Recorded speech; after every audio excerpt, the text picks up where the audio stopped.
talking about it in many different venues. How do we do this? What's the best way for us to attract this? To make it attractive, frankly, for our students, and to make sure that they have what they need when they go out there.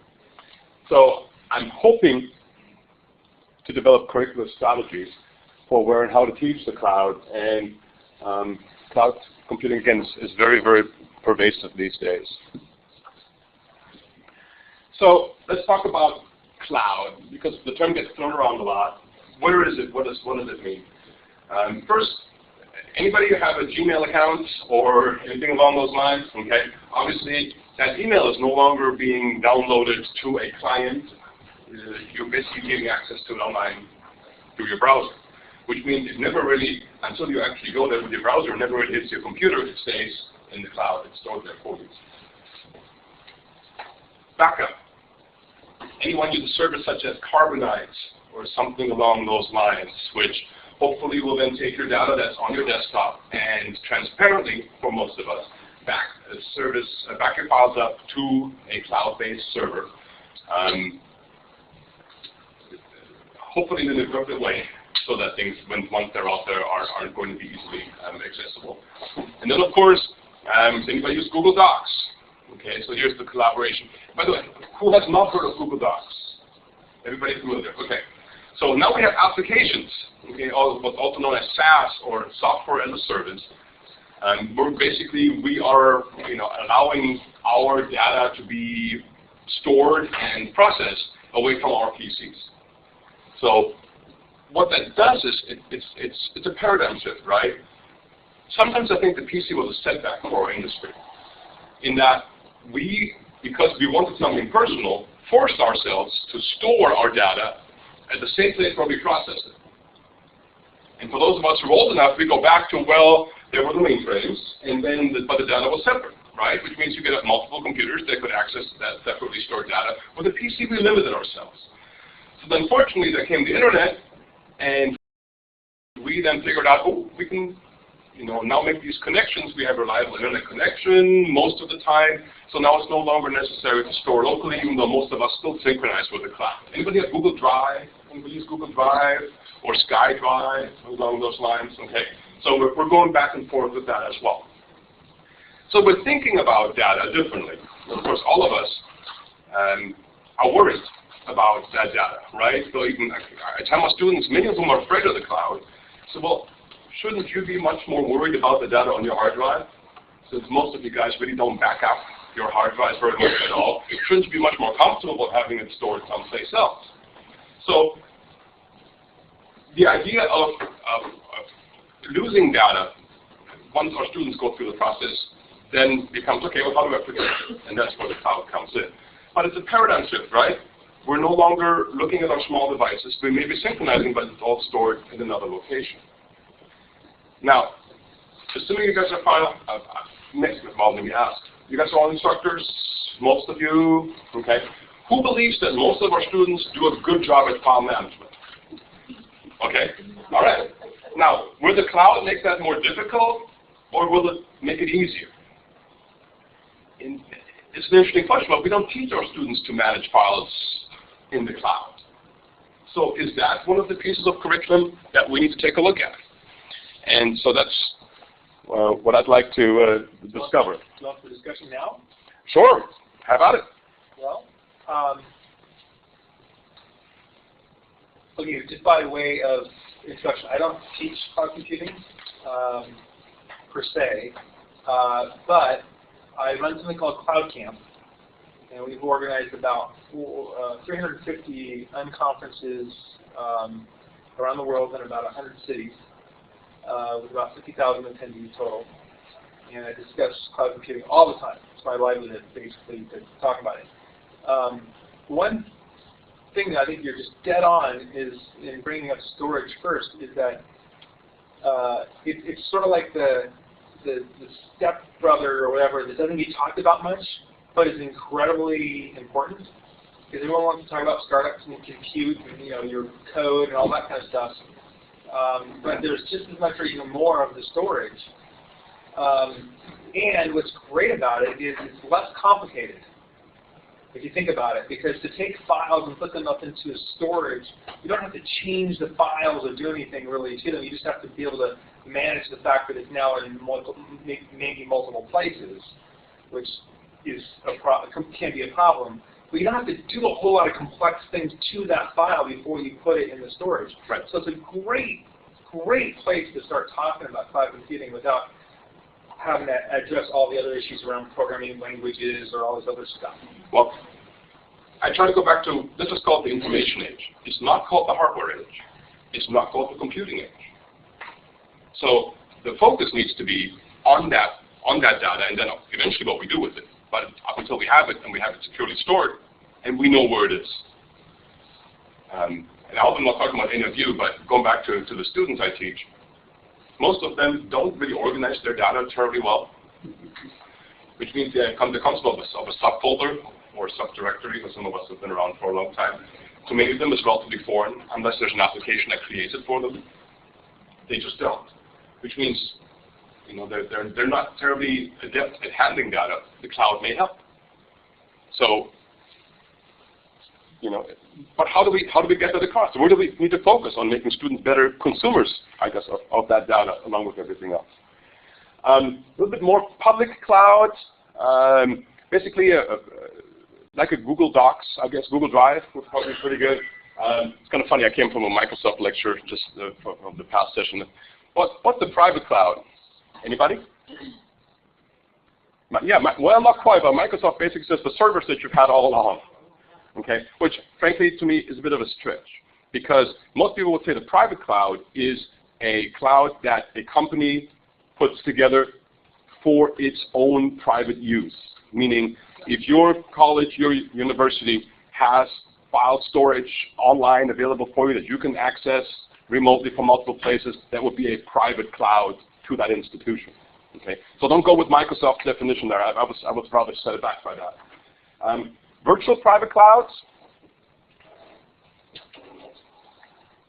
Anyone? Go ahead. Well, it would be one that the company sets up for themselves, but it is outside in a public cloud environment, maybe. Amazon. Yeah. Okay. Did you know that Amazon allows you to rent online storage space, if you will? So they have a general open area, but within that, you can define your own cloud that only you have access to. Any of your institutions use Google Apps. Okay. Basically, at that point in time, it is your cloud privately within their public cloud, if you will. Okay. The good part is, it's your information, your data, but you don't have to worry about it. You're basically letting a service provider take care of it. Here's another skill set. When I have everything on my PC, who's responsible for it? I am. But as soon as I start let me go take it one step further. As soon as I start entrusting my data to other people, at that point in time, I have an expectation of service with these other folks. And of course, who here has a Google Drive account or a SkyDrive? Did you all read the terms of the service level agreement before you went in? Oh, come on. You guys are better than this. But we put our data out there. Yes, we do. And we trust these folks. And frankly, what does Google owe me?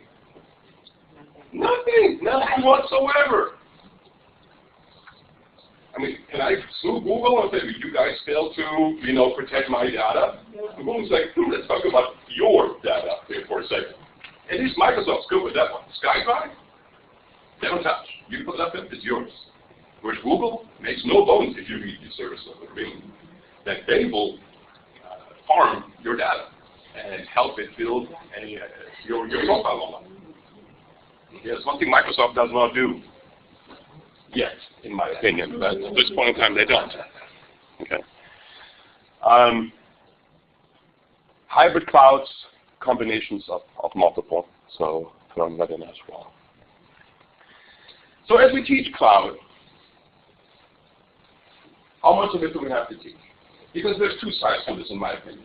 One, we have the manager-to-be, the analyst-to-be, who is going to be basically approaching computing from the business side. And then we have the IT person, who is going to be helping maintain the cloud. So there's two sides to this. One is the people who should know about virtual servers, who should know about the networking side, and then the connectivity with multiple types of devices. And then the other side, which is most of us, are going to be the folks who basically just are going to be using the cloud and hopefully drawing as much benefit out of it as absolutely, as absolutely possible. I see some of you guys using smartphones. May I ask, do you have a SkyDrive or a Google Drive? I have both. Do you have it synchronized with your smartphone? I have Google Drive synchronized. I don't have the SkyDrive. Okay. Because you have an Android-based phone and not one of those Microsoft ones. Okay, all right. See, so now I went to a presentation a little while ago where the VMware folks said, you know what? With our virtual desktop client, you can basically get access to whatever. I don't even want to call it an online computer, but I guess that's what it is. Whatever online environment you have, and no matter from which kind of device you may access it, it's going to look the same to you. So now we have the storage combined with the processing, the virtual machines. Now you and I just need to know where everything is. And of course, there are some other folks who are going to have to make sure that the connectivity works in the background as well. So I'm looking for SLOs. What are going to be the SLOs at those multiple levels? One, again, being the IT technician, the other, the average user who's going to be expected to have the ability to interface with the cloud. Then this definition, ubiquitous. I like the word convenient. Whenever do we see convenient in the definition of anything academic? Okay, but that's the point of this, right? To hopefully have all of our and as I was preparing this, does this mean we put all our eggs in one basket? I mean, if we just store our data in one place, shouldn't that make us even more worried about whoever we trust our data? Because if they don't live up or if they fold for whatever reason, Just keep a hard backup, right? well, right, but is all of a sudden that lone place that we used to have, meaning the hard drive of our computer, going to be the backup to everything else that we use someplace else? But notice they also talk about service provider interaction. So it's not just the IT skill. Now there's a little bit of business in here as well. Cloud characteristics, once again, from this is on-demand self-service. Okay, broad network access, we can assume that these days. So I came here yesterday. There's a megabus line now from Sacramento to San Francisco. So it cost me more to take the bus from 4th and Townsend to here than it cost me to go from Sacramento to San Francisco. So I figured the taxpayer of the state of California is going to appreciate that. The bus has Wi-Fi. No, wow. It doesn't work well. Since I'm going back to my 4G, for crying out loud, it's much faster. I use T-Mobile.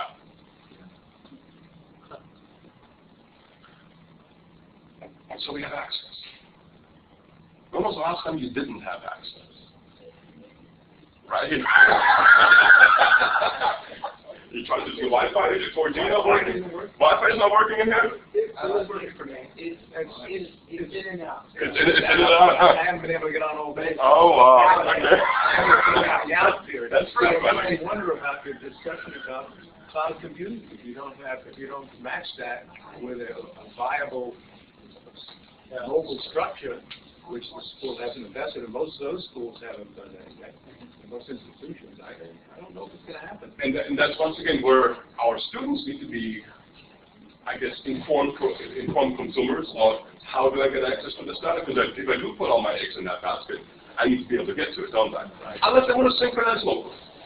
Now, if you're trying to get access to your email, what you could have done is synchronize it locally to your machine, and then there's what I can do with my smartphone, right? And I can answer, and the next time I'm connected, it'll send. But of course, the expectation level is higher at this point in time. Right. Okay. So is it like a cloud synchronized local just in case? But we're expecting more. Just in case. Yeah. It's not part of the cloud definition that you had on the previous slide, or even here. It should be available offline. Ubiquitous. Well, they do have ubiquitous, but notice that cloud, just like IT or anything else, any other technology evolution, it doesn't necessarily mean it's going to be good. right? Good isn't a part of the definition. No. Just like any previous form of IT, I think there absolutely can be crappy cloud computing. 24/7. So we can't quantify this. I mean, most other technical things we use, we can quantify their performance. Well, we've done that with browser responses, 4 seconds, and we go somewhere else. But we're not doing that with You can, it's just early. Still, okay. it's still even early.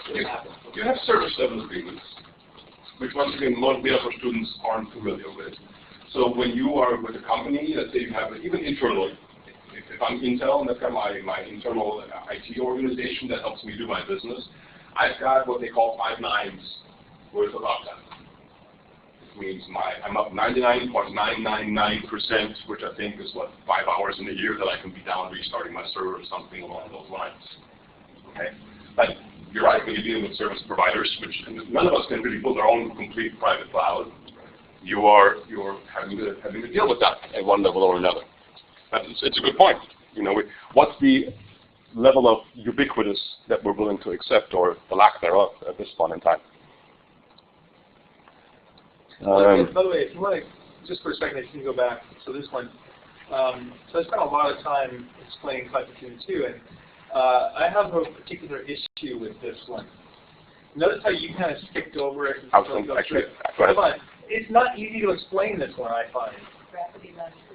Well, and let me just quickly explain. I end up spending a lot of time, and I don't normally like interrupting folks, but I think this would be interesting. That's okay. It'll be your last time for the day. Yeah.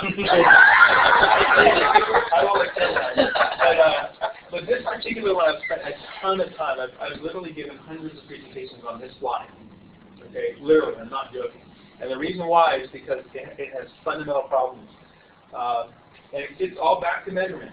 What are we trying to do? At the end of the day, what I try to help people understand is what is the difference between cloud computing and the way we've normally done computing. Because we've been doing computing for tens of years, right?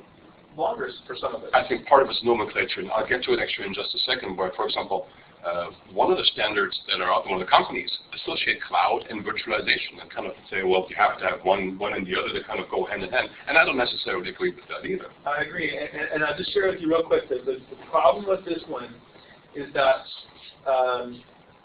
first of all, think about some of the terminology here that is confusing. All right? For example, broad network access. Does that mean they really don't believe in private clouds? Because that implies public cloud, not necessarily private cloud. Broad network access?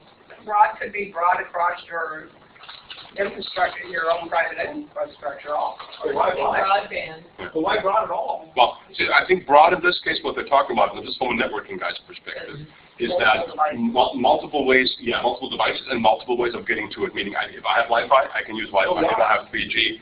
Why is that a requirement? I'm NSA. I think I'm going to build a private cloud. Why do I need any way of getting access to it outside of this room? It's a private cloud. Because I guess the assumption would have to be that unless you put it in the cloud because you want to be able to use it remotely. No, otherwise you just have a local server. Otherwise you'd have a LAN. And that's what I'm trying to get at. To understand what cloud computing is, you have to realize that it is not about necessarily getting access to it from everywhere. Cloud computing is about 4 things, which they get close to here, but they're not quite on. And the other one I have a problem with is resource pooling. Why on earth should we tell the vendor how they should do the cloud computing? And that's what they're doing there. They're telling you should be sharing, pooling resources. What does that mean? Is that like if they happen to use the same network cable for multiple customers, is that resource pooling? It's confusing. I think that they could get more detailed with the definitions. I think they've overthought it here is what I think they did.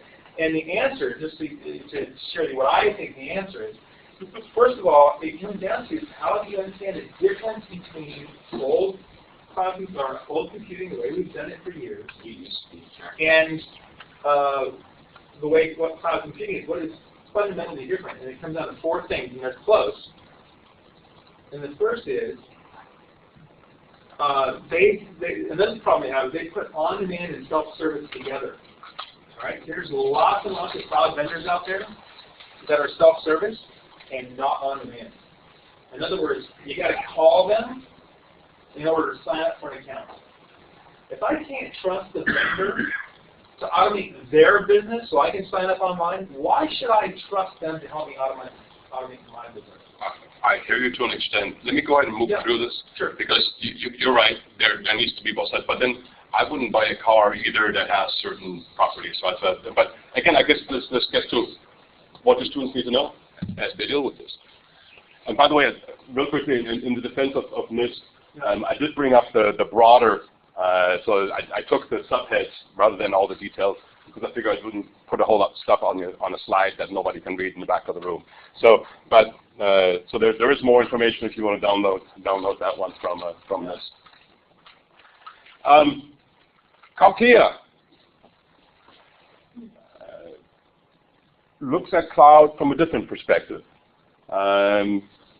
This is what they consider the topics that are on the CompTIA Cloud Essentials exam. And just like there are exams for Security Plus, N Plus, there's a Cloud Essentials exam.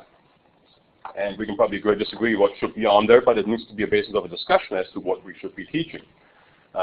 Notice again, we've got some of the technical sides, but we also have the business side. Okay. And who in our, once again, we've got the IT pros and we've got the standard user, what do they need to know? By the way, they recommend, this is CompTIA, that before you take this, that you have 6 months of experience somewhere out there in addition to completing some of the courses that go with it. Okay. Of course, most of our students won't have 6 months of IT experience, so it's always a question: how high do we aim with this? What I do like about the CompTIA exam is it's vendor neutral, which means it's not put out by, and I'm not dissing any of these companies, not by Microsoft, not by VMware, not by any of these cloud-involved folks, CMC. Near university development, and that again it applies to techs and the non-techs. It also covers the transition to the cloud. Because let's face it, all of us have that external hard drive that some of us use for backup. But most of us, just because the hard drive in our computer ran out, and now we have two things that could crash in order for us to lose a lot of data. The Cloud Credential Council is an industry organization that basically went out, and this is IBM, Cisco, NC, once again some of these names, basically, well, we're not completely happy with what CompTIA is doing, so this council decided there are some other factors that might be out there, and they've in fact come up with 3 main objectives.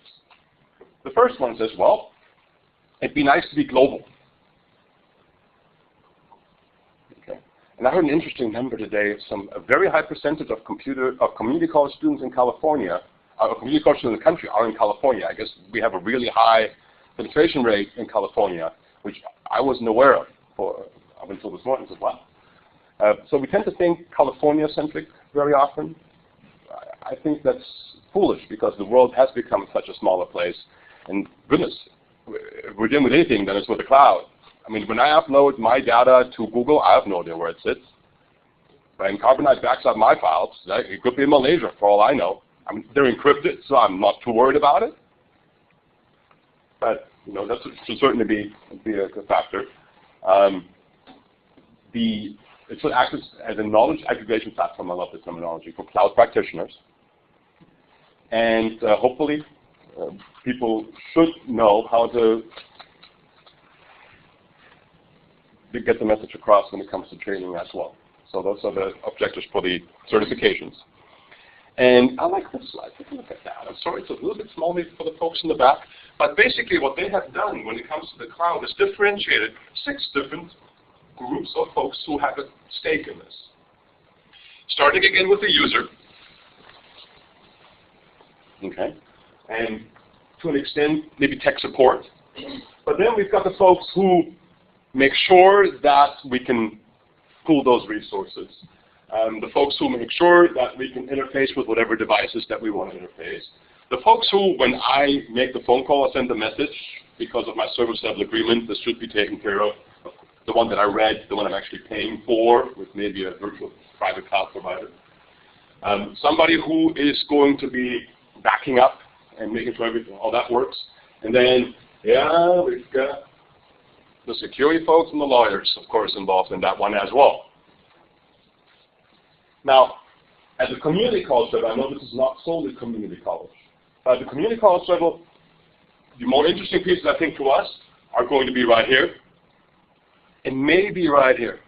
I don't see a whole lot else. Maybe the administrative on the networking side. Maybe those three. Okay. This to me seems more like a 4-year business kind of a position. This to me seems more like a 4-year, maybe even master's level computer science, IT kind of.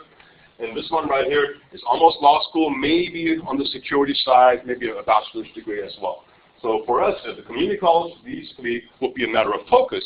That said, if we only focus there and don't look at ways up and don't interact with our 4-year partners, then how much of a service are we really doing our students? Because the community college is really also more of a North American beast and doesn't exist in too many other places on this planet. Question in the back. The discussion we've had on my campus is about paying students to the job.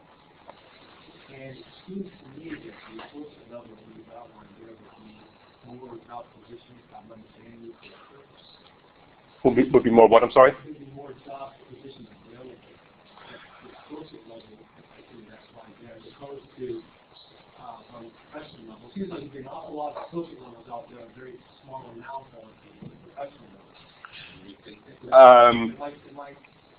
Yeah, repeating the question for the benefit of the presentation recording, and David Cooper from Folsom Lake College is saying, well, most of our students shouldn't be focusing on this associate level kind of skill set because that's where the jobs are. Good question. I think we can go beyond because the development, obviously, with all the apps that people have been creating. That's certainly one just from that level. Of course, it'll go both sides. I think we can go beyond, but yeah, I guess job-wise, yes, I probably agree with you. That most of them are at that level.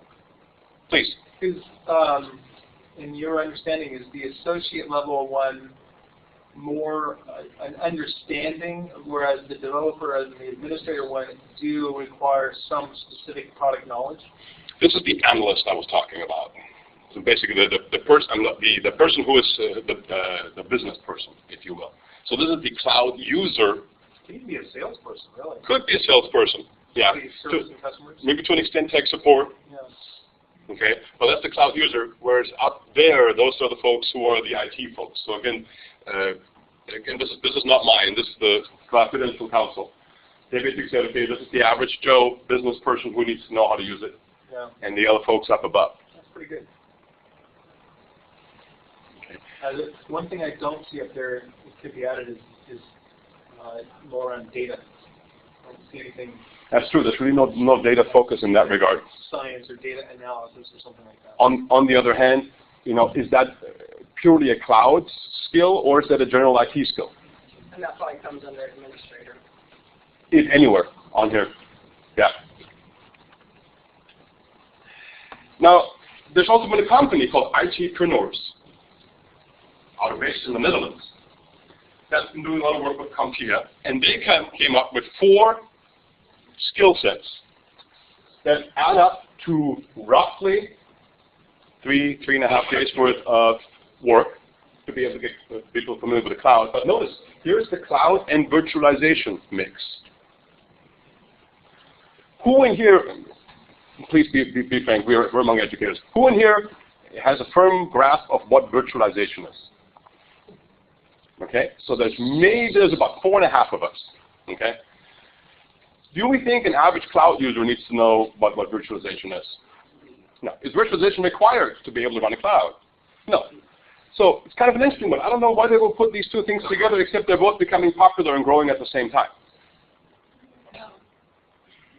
So do we need to, is it part of a cloud skill set the way we want to define it? Please.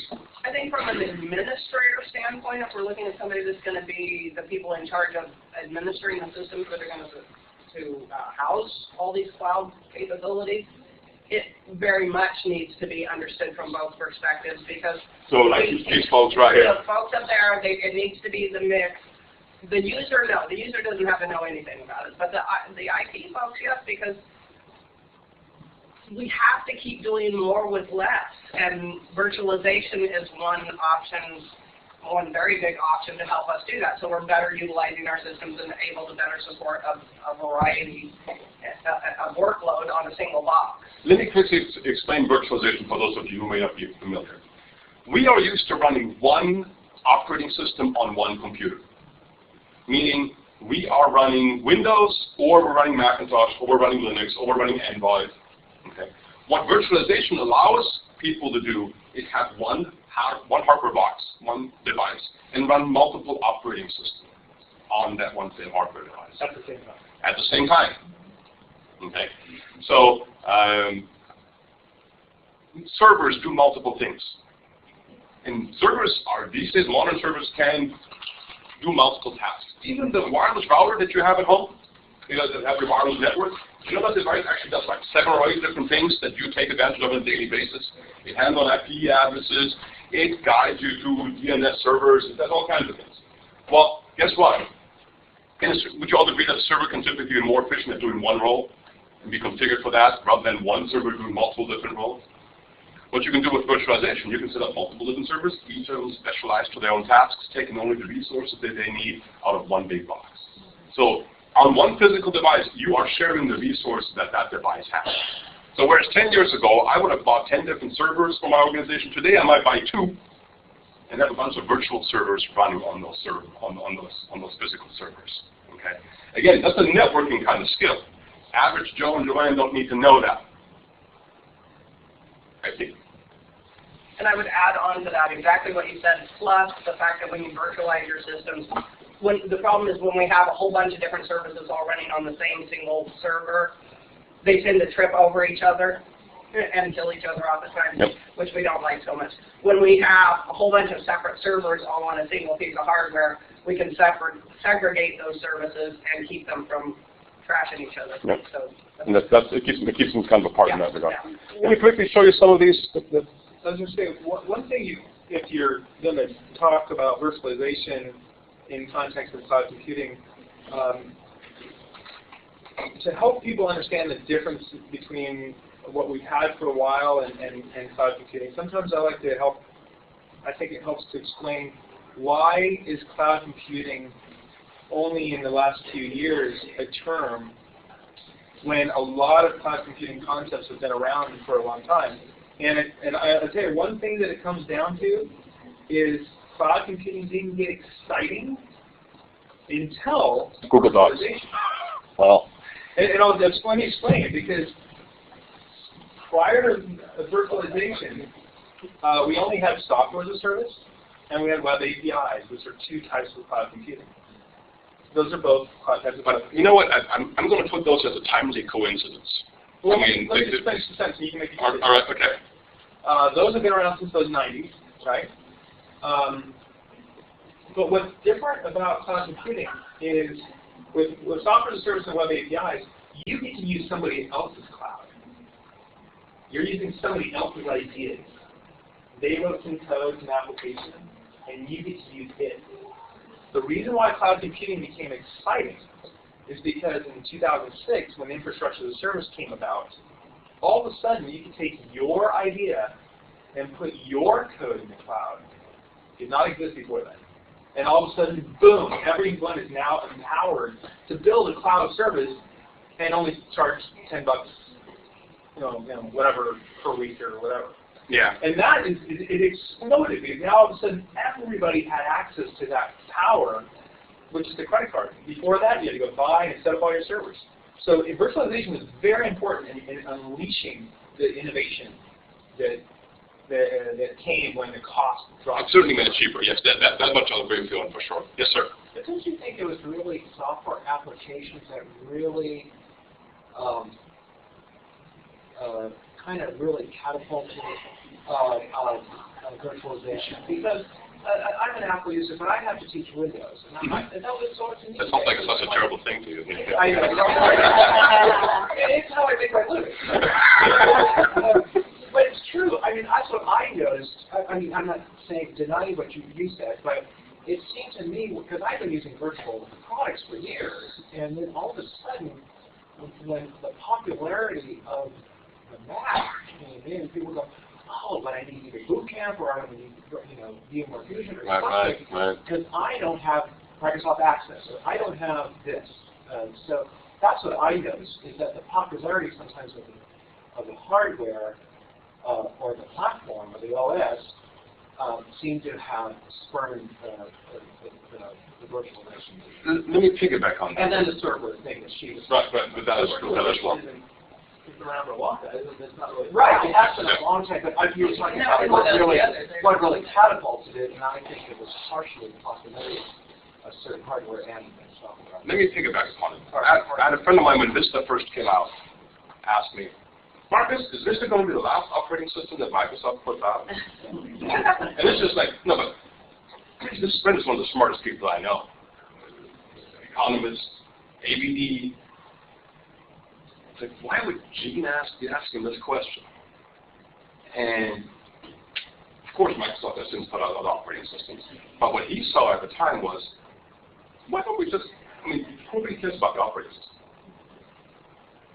I mean, to most, if you took a 6-year-old and put a 6-year-old in front of a computer, they don't check first if it's Windows or Mac.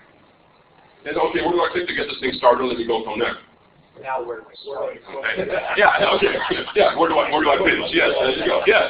Okay. So the interesting part is, well, that's this virtualization. Gene's thought was, well, why doesn't just every application have their own little operating system and just take whatever it needs, rather than these loaded operating systems that we have on our computers these days?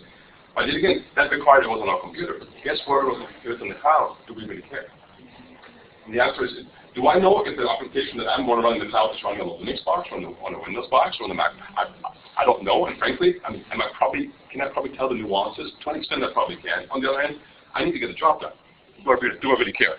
I like the discussion. Let me bring a few more pieces of content into this. These are some of the learning objectives put out by ITpreneurs. And I picked the virtualization and cloud awareness course. So again, this is for average Joe. Understand common terms and definitions. Understand technical abilities and business benefits. Okay, landscape of different. They do throw in the virtualization again with ITpreneurs. Key features can be delivered on virtual infrastructures. Explain typical steps that lead to the adoption, and similarities and differences between cloud computing and outsourcing.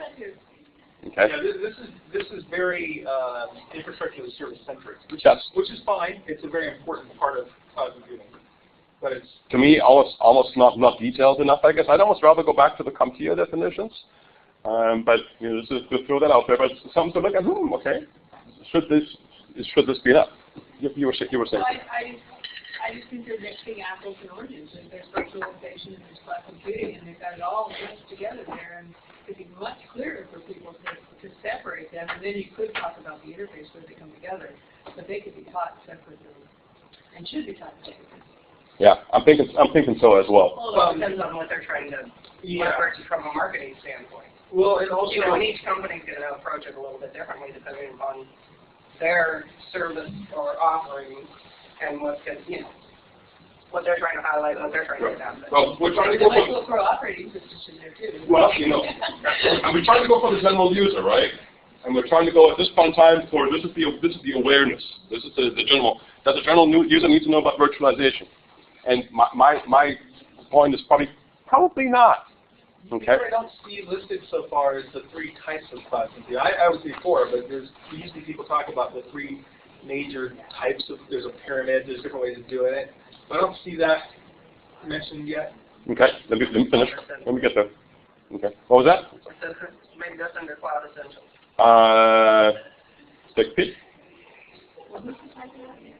This would be, IT support staff, business analysts. They still got the business piece in there. And again, they're trying to do both sides here as much as possible. But I'm sure the common terms of cloud, let's see, impact and challenges and IT service management. Implications for organizations, so this is more the business piece, so that they're, and here's the risk and regulatory consequences. Okay. Wait, which one is this? This is the cloud essentials. Like you could leave out all the virtualization stuff. And you'd be okay. You have general, good basics, general coverage of all the cloud issues. And that's what I think this one's doing. Yeah, not a whole lot here. Let me bring up one more here. And that is the virtualization essentials. And, I think if we set, this is for the technical folks. This would not be for average Joe and Joanne right here. Okay. I guess to extend comprehend the implications of virtualization on the modern workplace, recognize challenges and opportunities. I guess it's only so technical. Virtualization is a technique. It's not a. Okay. One thing that I think is missing from here, and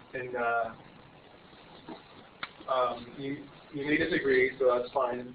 That's right. That's fine. Look, I've been around, and you look back and you see some parallels between today in cloud computing and when the operating system, PC operating systems first came out. And personally, I look at infrastructure as a service, the equivalent of DOS. Very rudimentary. Get some things going, you can build some applications on it, but at the end of the day, you're putting a hell of a lot of effort into what the developer needs to do just to get the thing to run. And DOS back in, 88 or whatever that was the PC, right? Remember that? That was what we all thought was the PC. What happened though? Back when Windows 1.0 came out, did we think that was going to be it? No, because it's stunk. But by the time it came out with Windows 3.0, now all of a sudden we're talking. And when we think about what an operating system is today, that's what we're thinking about mostly, right? And in the cloud, we're going to have the same thing. The exact same pattern is evolving with platform as a service. Okay. So platform as a service is going to be what we consider to be an operating system in 5 or so years, and infrastructure as a service will go the way of DOS. Okay. So what do you think then our students need to know? I think we should be teaching them one thing specifically. First of all, this parallel, to at least show them a parallel pattern. But more importantly, is that developers, at the end of the day, make a hell of a lot of decisions for us. And the one thing that developers do not want to do is write their code and have to rewrite it again for another environment. So platform as a service software that can run in different clouds is the equivalent of operating software that can run on different PCs. So you write your application code to run on platform as a service, and that platform as a service can run on different clouds, just like you write your application code to run on Windows, and Windows can run on PCs. It's the same thing. So there's a parallel here. Platform as a service software that can run in different clouds is going to be our operating system. And right now we have a dead heat between Cloud Foundry and OpenShift. And those are what I'd be teaching people right now. I'd be teaching students that right now. Okay. Because that's what we're going to be using. Okay. Any other suggestions for what we think our students would need to know at this point in time about cloud? I guess I don't understand that. I guess I'm not where you are in understanding the term. So what is it we're teaching? Are we teaching them that don't worry about what it's running on, just understand the concepts or something? Well, that's the important part. The concepts are independent of the technology. So you can start there, right? Well, it's like teaching programming without having a real language. One of the ways you learn how to program is actually program. That's true. I heard it. I think the key point here is that we've got to recognize that we do have two very different audiences. We have a variety of different audiences, but two distinct audiences and then one broken into a multitude of others. You've got your end user focal point, so, and I come from a department that teaches everything from how to turn on a computer to how to administer a 2008 R2 server, all in one umbrella. So it's quite interesting. And so we've got the basic end user that needs to know what's out there and how to access it, and a little bit about thinking about, do you want to trust everybody else to handle your data, and maybe you should be backing it up somewhere in case it goes down. And then we've got the IT individuals, and you've got your networking people, and you've got your programmers, and for all those folks, it's a whole different skill set for each one of them, or a different focal point that we're going to have to include and develop for that particular audience as to all these pieces that, you know, and which pieces make sense and develop into which courses. Okay, then go ahead. Well, and I also think you have the management people, and people are in this difficult thing right now. They, you know, is it something that we want? Do we want it to be local, or do we want it to be on the cloud? When we buy something, are we buying locally installed products, or are we buying? And it comes down to what kinds of devices. You know, are we giving everybody iPads, or are we giving them PC? And so behind that decision, it's what do they need to do? Do they need to run an application locally, or is everything they need to do going to be available on the cloud? It's a huge decision for people. Okay, so where do we teach this? Is there a specific course that we have in our curricula where it's stuck with the user piece? These decisions that we just talked about, the decision as to where it's going to be. Where do we teach this? Do we teach this in the computer science class? Do we teach this in the business class? Do we teach this in a communications class? Where do we put it? All of the above. Yeah, I keep hearing we're going to break down the silos. Yeah. Okay, and that is probably baked in a few courses, in a few places. And you give students, you don't learn this in one shot. You've got to practice at it. Like anything that's worth learning, you've got to practice at it. Is there a collaboration class at the city college level? Like, yeah. No, you mentioned the silos. I completely agree with you. I think everybody kind of brews their own beer. So a computer science goes, well, of course, this is a computer science thing. It should be in CS because it deals with computers. And the business folks say, but no, these are really business decisions that we're making right here. I mean, what you were saying, that those decisions, okay, PC or Mac to an extent is hard, but it's the business and the user who determines how to best get the job done.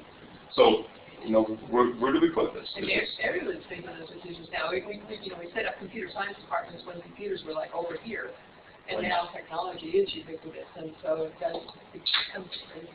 I can teach it in multiple places. Right? So I'm saying, well, even as a business major, the course I teach is basically for business majors, and it's got that broad survey of the IT field, and that helps to an extent cover the cloud. Okay. That's where I started putting in a few things, but then we also need to do this in our business communications courses. And the question is, well, then do we teach the actual technical pieces in CIS maybe, and the actual application pieces in business? Concepts in business. Concepts in business? I would say wherever you use it. I mean, if you have a computer science class where you're developing using source code control from, Google Code or GitHub or something like that, then you can explain it there. Anytime you use a tool, it's good to explain it, and then it's good to use that tool wherever possible. So yeah, if you have a team project in a computer science class, which a lot of people hopefully do, then they're going to need source code control, and then you need to have them do that in the cloud if they can. Yeah. I think is there like any sort of like collaboration class that you teach? There has to be. We have one called Contributing to an Open Source Project. But that's a little higher skill. Let's talk about for like the average user. Yeah. Like collaborating using Google Docs or something like that. Like that's such an incredible, powerful skill. Yeah, not at this point in time. So We're incorporating it. It happens where it happens. And they use it, yeah. That should be like for everybody. We are at time, and I appreciate you guys' participation. Kind of interesting. I'm not sure if I'm a whole lot further. I appreciate you guys' feedback. I guess it's going to be continued discussion as to where we stick this.